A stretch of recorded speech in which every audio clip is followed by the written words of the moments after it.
Well, hello boys and girls. Got this lovely Dutch building there, and next to that there's a sort of Parisian style building, so Paris and Amsterdam are kind of side by side there. And welcome back to the channel, and please don't forget to like and subscribe and smack that bell. Now let's get into it. By the way, gang, I just wanted to say a massive thank you to everyone that watched the last video. It got a bit of traction. We had over 2,000 views, and although it wasn't my biggest ever video in terms of views, that one was the 12,000 I got a couple of years ago. What did happen was I got loads of likes. I think I got over 70 likes, and also loads of new channel members. I think something like 22 new people joined the channel, which is really gratifying. Well, last time we had a look at my latest build, which is the Lepin version of the Lego Castle 10305. So there's still quite a bit of work to do on the castle, and I think I'll be able to demonstrate at the end of it that Lepin is just as good as Lego in terms of the visual appearance, and I think the quality of the bricks is pretty good as well. But moving swiftly on to another alternative brand, the other day I started to build a car which was on a YouTube channel called Outbricks, and I'll put a link in the description below. But basically I needed to order some extra bricks. So instead of going to Bricklink this time, I decided to give Webrick another try, which is again an alternative style of bricks. I recently abandoned Webrick simply because their stock levels were just not acceptable. But I gave them another try, and they've made an effort to keep a full stock of pieces now, so it's actually much easier to use. And there's a bit of a saving with Webrick. Their bricks are actually more or less the same price as Lego, to be honest, but the saving is that you don't need to make multiple orders, because with Bricklink you sometimes need to do 2 or 3 orders, whereas with Webrick everything is on site, so you can order all the bricks that you need in one go basically. So I've made this super little Citroen DS car, and I've changed it slightly from the version that you'll see on the link that I'm putting in the description.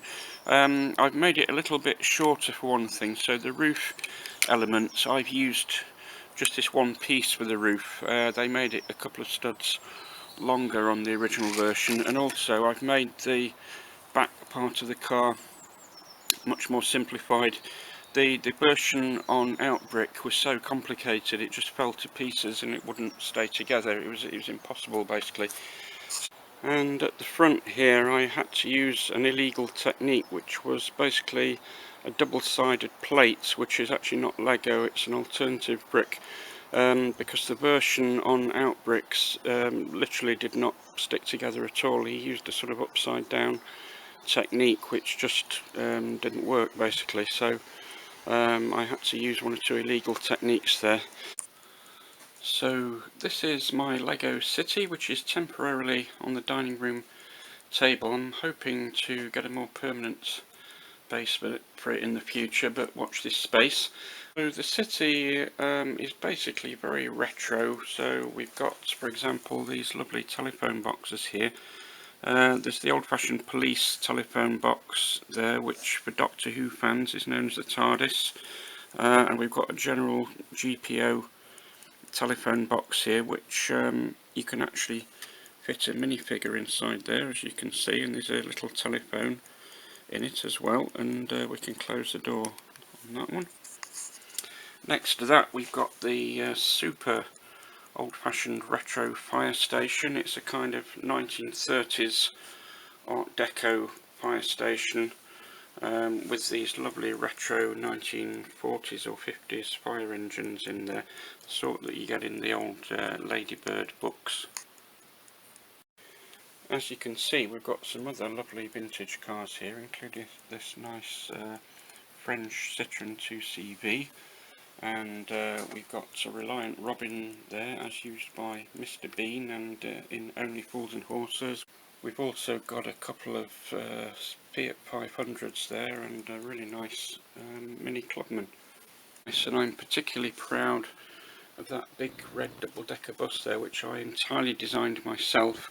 It's actually a bit smaller than the official Lego London bus. It's about a third smaller actually, and mine is actually minifig scale, so you can fit minifigs in there, which I have done. There's about 30 minifigs sitting as passengers in that bus, so that's really cool.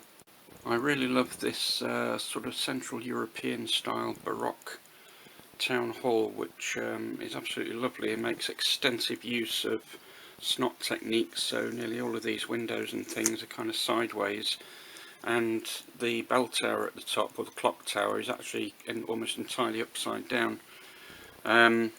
We've got on the other side, you can just see the post office in that corner, with again another couple of telephone boxes there, and the traditional Morris J delivery van there, which we used in the 1950s by the post office. Next to that we've got a ladies' hair salon, which is a work in progress, and we've got some more sort of Baroque type buildings there with the lovely stepped gables. That's the official Lego Birch bookshop there. If we move around the corner a little bit, this Lego hotel building is entirely genuine. That's the Lego Corner House, which is the first ever modular building, which I bought second hand. I think I paid about £30 for that. It's worth about 500, I think. But next to that is a Lepin copy of the Lego Bank, which is a really nice sort of 1920s classical building, and I bought it from the Lepin shop on the internet. I think I paid about £40 for that one. At the time the Lego version was about 140, so it was quite a bit cheaper, and again it looks really good. Bricks are very good quality. It's got all the bits and bobs that were in the original building, and if we go around the side of it, there's a little sort of laundrette there with all the bits. That's an official Lego house that came with the Lego Birch bookshop, this blue building here. Next to that we've got this lovely Dutch building there, and next to that there's a sort of Parisian style building, so Paris and Amsterdam are kind of side by side there, and on the corner this lovely library building designed by J. Wu, which I copied from the internet. So most of these buildings that are the original ones, I just copied them from photos on the internet.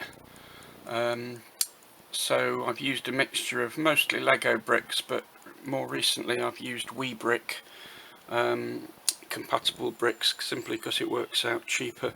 Not because the bricks themselves are any cheaper than Lego, but the fact that you can buy the entire range of bricks that you need in one sort of shopping trip to Webrick, whereas if you go to Bricklink you often have to use several different sellers to get all the different blocks that you need. And speaking of Webrick, I had a recent delivery for this group of buildings here.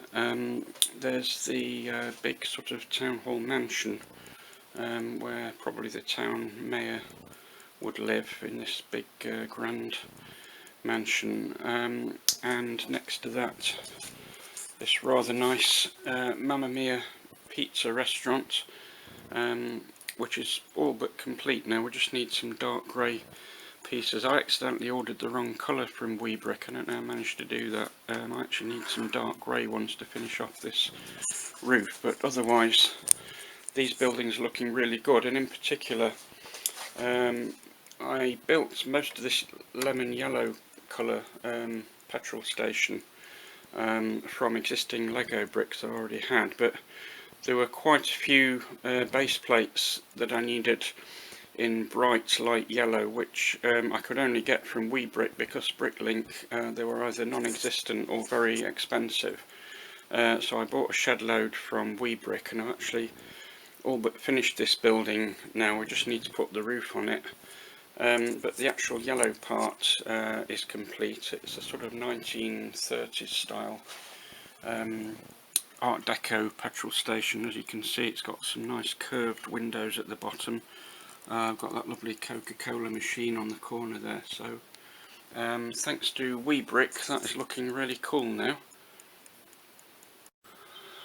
Now, a lot of the comments have been asking, does Lepin and other off-brand blocks, do they stick together as tightly as Lego? Well, I think the answer is yes, to be honest. The blocks that are currently being produced by some of these copycat brands are a bit more brittle than what you'd get sort of 5 or 6 years ago.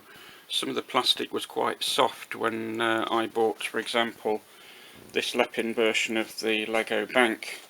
But actually they've improved quite a bit now, and they stick together every bit as good as Lego. In fact, they stick a bit more tightly sometimes. The other thing I'd like to say on the Lego Castle, I do like their occasional use of sort of snot technique, where you have blocks either sideways or upside down or whatever. These blocks are actually sloping bricks, but they've been put on sideways to make the staircase, and that looks really cool. So in conclusion, gang, I don't have any qualms about mixing Webrick or Lepin or whatever with genuine Lego blocks.